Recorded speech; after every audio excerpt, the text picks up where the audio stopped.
Hello बच्चों, आज हम पढ़ेंगे लेसन मोम का शेर।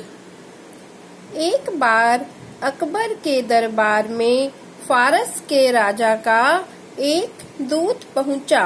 वह अपने साथ एक पिंजरे में कैद आदमकद शेर की मूर्ति लाया था।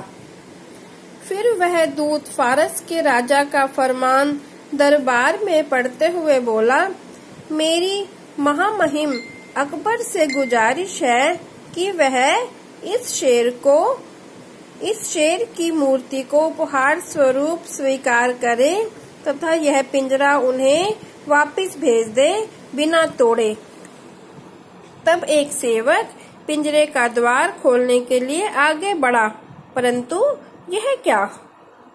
इसमें भला क्या परेशानी है सेवक? पिंजरे का द्वार स्वयं खोलो और शेर की मूर्ति को बाहर निकाल दो। महाराज, इस पिंजरे का तो कोई द्वार ही नहीं है, यह तो चारों तरफ से बंद है। अब क्या होगा? मेरे विचार से यह शेर शायद धातु का बना हुआ है। हो ना हो फारस के राजा ने हमें चिढ़ाने के लिए कोई नई पहेली सोची है। तब बहुत देर तक सोचने के बाद अकबर ने बीरबल को दरबार में बुलाकर सारी बात बताई। बीरबल, फारस के राजा का कहना है कि हमें बिना पिंजरा तोड़े इस शेर को बाहर निकालना है। क्या ऐसा संभव हो पाएगा? बीरबल ने कुछ समय तक पिंजरे को ध्यानपूर्वक निरीक्षण किया। कुछ समय तक गहन विचार करने के पश्चात उसने उस शेर को छूकर भी देखा। ओह, तो यह बात है, यह पुतला धातु का ना होकर मोम का बना हुआ है।